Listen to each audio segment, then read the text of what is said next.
A light ray is incident perpendicular to one face of the prism of refracting angle 90 degree. देखो angle of prism को ही refracting angle बोलते हैं।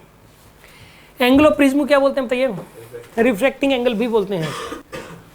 ये 90 degree angle of prism इसमें, and totally internally reflected at the glass air interference.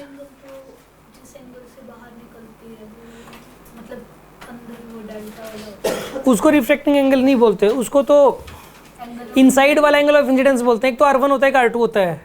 R1 तो होता है इनसाइड वाला angle of refraction, angle of refraction inside वाला, और जो R2 होता है वो होता है एंगल ऑफ इंसिडेंस इनसाइड वाला। रिफ्रैक्टिंग एंगल वर्ड तो मैंने यूज ही नहीं किया अभी तक। रिफ्रैक्टिंग एंगल तो एंगल ऑफ प्रिज्म को ही बोलते हैं बस। मैं इस क्वेश्चन के हिसाब से नहीं कह रहा, वैसे भी जनरल है ये वाली बात। इस क्वेश्चन में ये यूज नहीं हो रहा, आगे भी कहीं भी किसी भी क्वेश्चन में यूज हो सकता है। एंगल ऑफ प्रिज्म को ही रिफ्रैक्टिंग एंगल बोलते हैं। ये प्रिज्म थोड़ा अजीब सा लग रहा है इसमें। देखो अब ये सर इसमें ना ये क्यों नहीं है एंगल रिफ्रैक्टिंग एंगल? देखो सुनो आप, लाइट रे इस फेस से एंटर कर रही है। देखो एक प्रिज्म है, प्रिज्म के अंदर 3 फेस होते हैं, सबको पता है। मतलब 3 साइड्स होती हैं ऐसे, एक साइड ये वाली होगी और एक साइड, लाइट रे इस साइड से तो एंट्री कर रही है और इस साइड से बाहर निकल रही है। तो ये इंसिडेंट फेस हो गया, और ये वाला फेस कौन सा हो गया? एमर्जेंट फेस, ठीक है ना। तो इन दोनों के बीच के एंगल को क्या कहेंगे हम लोग? रिफ्रैक्टिंग एंगल कह देंगे, ठीक है। नहीं वैसे इसमें जो है ना, देखो ध्यान से सुनो आप, सुनो ये वाला एंगल कितना इस केस के अंदर? ये आइसोसेलेस है क्या? पहले तो ये देखो आप, एंगल ऑफ रिफ्लेक्शन कितना इस केस के अंदर? ये कितना यहाँ पे n, ये कितना यहाँ पे 1, I कितना इसके अंदर? 0। लाइट रे यहाँ से एंटर की और यहाँ से बाहर निकलने वाली थी लाइट रे अगर यहाँ TIR ना होता तो देखो आप, ये TIR नहीं, देखो लाइट रे को ऐसे जाना चाहिए था इसमें, और ये नॉर्मल है। तो लाइट रे जा रही है डेंसर से रेयर में, तो ये लाइट रे को इस तरफ मुड़ना था, ऐसे मुड़ना था लाइट रे को। लेकिन हुआ ये कि ये वाला एंगल क्रिटिकल एंगल से ज़्यादा हो गया, तो ये इस तरीके से कर गई, ठीक है। इसमें ये R1 0 हो जाएगा इसके अंदर, R1 0, और R2 इसमें 45 है, तो ये वाला एंगल भी 45 हो गया, और ये 45 है तो ये वाला एंगल 45 हो जाएगा इसके अंदर, ठीक है। अब आप इसमें ये बताइए, if the angle of reflection is 45 degree we conclude that refractive index कितना है इसके अंदर? सुनो आप, देखो इसका मतलब ये मीडियम है 1, ये वाला मीडियम है n, तो इस वाली यहाँ लाइट रे यहाँ से यहाँ आने की कोशिश कर रही है, तो डेंसर से रेयर में आने की कोशिश कर रही है। तो ऐसे केस में क्रिटिकल एंगल क्या आएगा बताइए? यहाँ पे 1/n के बराबर, रेयर अपॉन में डेंसर के बराबर आएगा यहाँ पे क्रिटिकल एंगल। मतलब ये होना चाहिए क्रिटिकल, यानी कि अब ये जो 45 डिग्री है ये ग्रेटर देन थीटा सी है जरूर, तभी तो TIR हो रहा है। दोनों तरफ साइन लगा दो, तो साइन 45 बड़ा हो जाएगा किससे? साइन थीटा सी से, और साइन थीटा सी को आप 1/n लिख सकते हो, और इसको 1/√2 लिख सकते हो। 1/√2 is greater than sine theta C को लिख सकते हो 1/n। एक रूल होता है कि जब आप इसका ऐसे रेसिप्रोकल लेते हो पूरे का, तो ये साइन इधर की बजाय इधर हो जाएगा, ये रूल होता है, ठीक है ना। तो √2 ये वाला साइन ऐसे था ना, तो ऐसे हो जाएगा, तो n ग्रेटर देन √2 आएगा इसके इसमें, n greater than √2, B option correct है। यार समझ में आया कि नहीं आया आपको? ये नहीं आया होगा अभी ना, दोबारा सुन लो, दोबारा समझा रहा हूँ इसी क्वेश्चन को।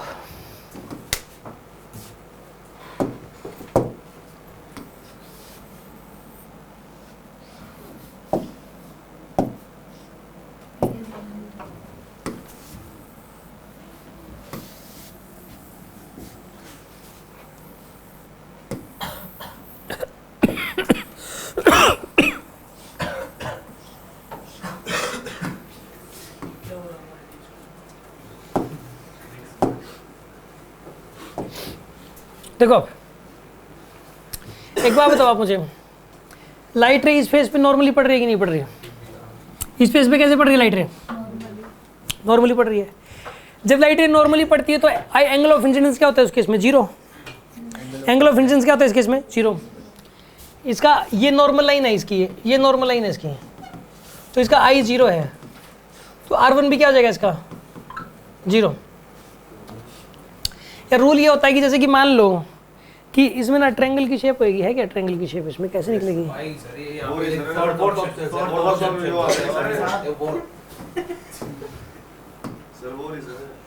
फोर्थ ऑप्शन इरेजर के साइड में देखो, ये ना, ये नहीं है। अरे करो तो सर, दबाओ तो सही।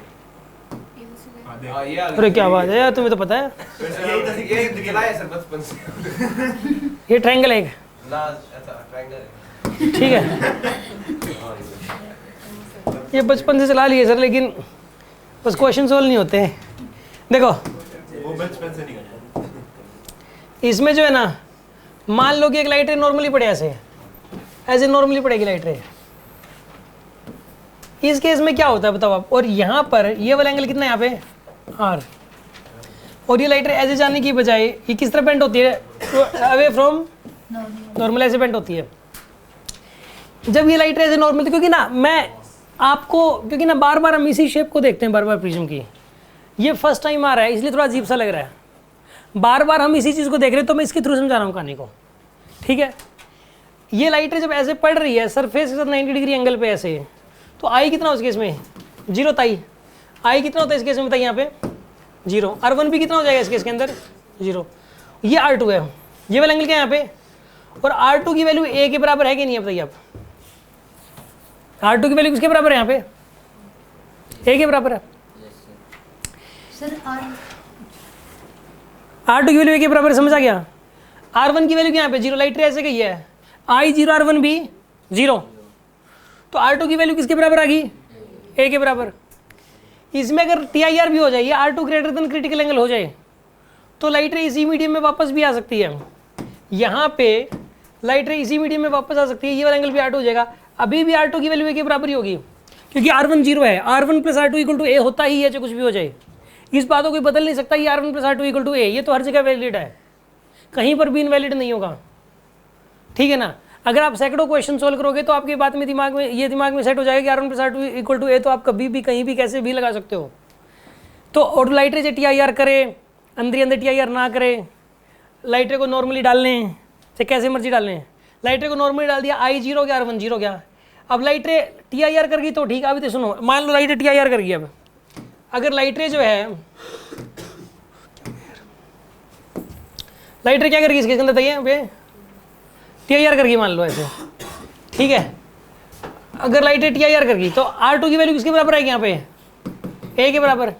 बट इसने ये R2 कितना दिया हुआ इस क्वेश्चन में 45, R2 कितना दिया हुआ इस क्वेश्चन में, इसने 45 दिया हुआ R2 45, R2 45, तो ये A भी कितना हो जाएगा यहाँ पे 45, ये A भी कितना हो गया इसके अंदर 45 हो जाएगा।